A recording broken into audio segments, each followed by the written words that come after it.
எல்லாருக்கும் வணக்கம். இன்றைக்கி பார்த்தீங்கன்னா நம்ம இந்த 301 அப்படின்ற டாக்டர் ஃபிக்ஸிட்டோட வாட்டர் ப்ரூஃபிங் கெமிக்கலை தான் டெஸ்ட் பண்ண போகிறோம். இதுக்கு முன்னாடி நம்ம பார்த்தீங்கன்னா பெயிண்டிங் வந்து நம்ம டெஸ்ட் பண்ணியிருப்போம். White colour dam proof paint இருக்கு இல்லையா, அது 2 பிராண்டில் வந்து நம்ம டெஸ்ட் பண்ணியிருப்போம். இது கொஞ்சம் வித்தியாசமான டெஸ்டிங்காக இருக்கும். எப்படின்னு பார்த்தீங்கன்னா, இப்போ பார்த்தீங்கன்னா இந்த பெரிய கல் இருக்குது பார்த்தீங்களா, இதை நீங்கள் அடையாளம் பண்ணிக்கலாம். இந்த பெரிய கல்லில் நம்ம நார்மலாக பண்ணுற மாதிரி சிமெண்ட்டு மணல் அதை வச்சு பூசு வேலை பண்ணியிருக்கிறோம். இதில் பார்த்தீங்கன்னா இந்த சின்ன கல், இதில் பார்த்தீங்கன்னா நம்ம அந்த நார்மல் கலவையோட இந்த டாக்டர் ஃபிக்ஸிட் 301 கெமிக்கலையும் கலந்து பூசு வேலை பண்ணியிருக்கோம். இப்போது இந்த கல் பார்த்திங்கன்னா 3வது, இதில் வந்து வெறுமனே செங்கல் மேலே அந்த கெமிக்கலுடைய கோட்டிங் மட்டும் 2 போட்டிருக்கோம்.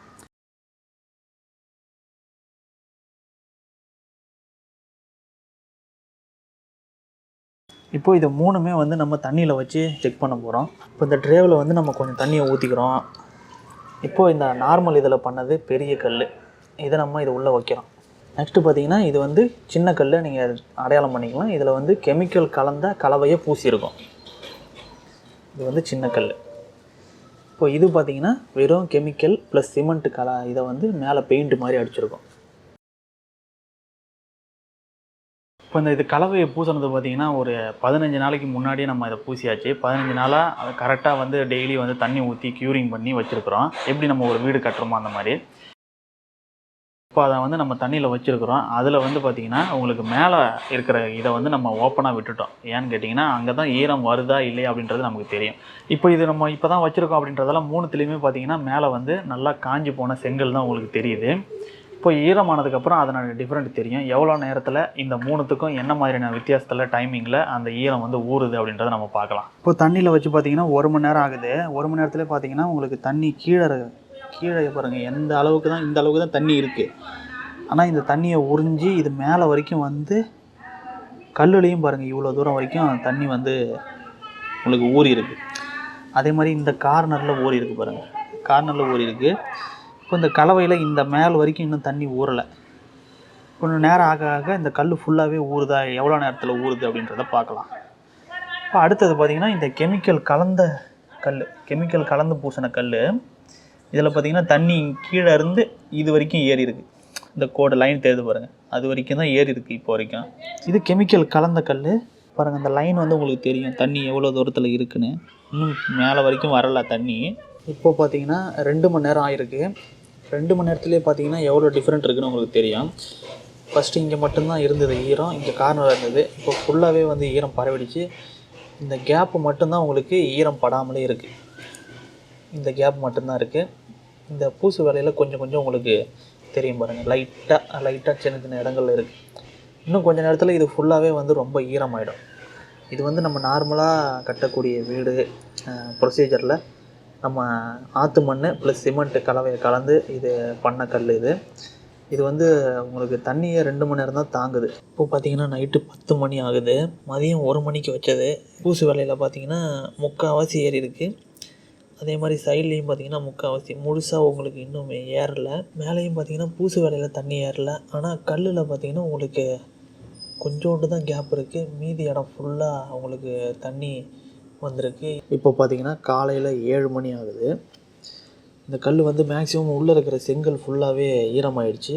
ஆனால் வெளியே இருக்கிற இந்த பூசு வேலை அங்கங்கே கொஞ்சம் மட்டும் இன்னும் பாக்கி இருக்குது ஊறாமல். மீதி இடம் எல்லாம் ஊறி போச்சு, ஃபுல்லாக ஊறி போச்சு.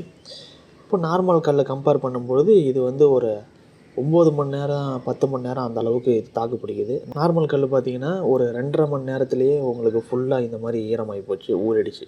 நெக்ஸ்ட்டு இதில் பார்த்திங்கன்னா கீழே உங்களுக்கு ஈரம் உறிஞ்சிருக்கான்னு பார்த்திங்கன்னா உங்களுக்கு தெரியும்.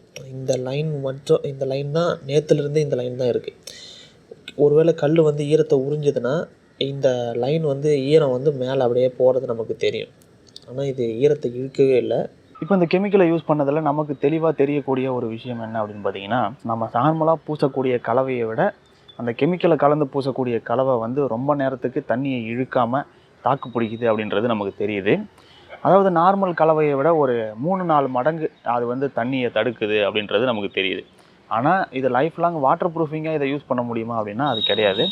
ஒரு ஆடட் அட்வான்டேஜாக இதை யூஸ் பண்ணிக்கலாம். அது மட்டும் இல்லாமல் இதை எங்கெல்லாம் யூஸ் பண்ணுறாங்க அப்படின்னு பார்த்தீங்கன்னா, பொதுவாக இந்த பீமு, கான்கிரீட்டு இந்த மாதிரியான இடங்கள்லையும் அதிகமாக இதை யூஸ் பண்ணுறாங்க.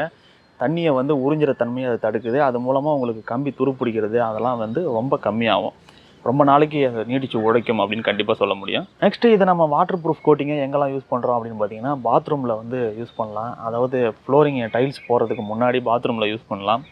அதோட ரூஃபில் வந்து தரை போடுறீங்க அப்படின்னா, அதாவது ரூஃப் போட்டு முடிச்சுட்டு அதில் ஏதோ ஒரு தரை போடுறீங்க, சுருக்கி போடுறதுன்னு சில பேர் சொல்லுவாங்க. அந்த மாதிரி இல்லை டைல்ஸ் போடுறீங்க, இல்லை வேறு எதை வந்து நான் தட்டோடு போடுறீங்க, எதை போட்டிங்கனாலுமே இந்த வாட்டர் ப்ரூஃப் கோட்டிங்கை பண்ணுறது நல்லது. அப்போ பண்ணும்பொழுது இந்த கெமிக்கலை யூஸ் பண்ணிக்கலாம்.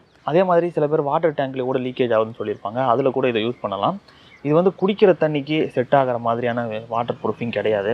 குடிக்கிற தண்ணிக்காக வாட்டர் டேங்க் நீங்கள் யூஸ் பண்ணுறீங்க அப்படின்னா அதில் வந்து வேறு கெமிக்கல் இருக்குது, அதை நீங்கள் யூஸ் பண்ணலாம். இப்போ இந்த வீடியோவில் பார்த்தீங்கன்னா நம்ம இந்த கெமிக்கலை டெஸ்ட் பண்ணியிருக்கிறோம். இது வந்து நம்ம இந்த கெமிக்கல் வந்து நல்லா இருக்குது அப்படின்றத சொல்கிறதுக்காகவோ ஸ்பான்சருக்காகவோ இந்த கெமிக்கல் கிடையாது.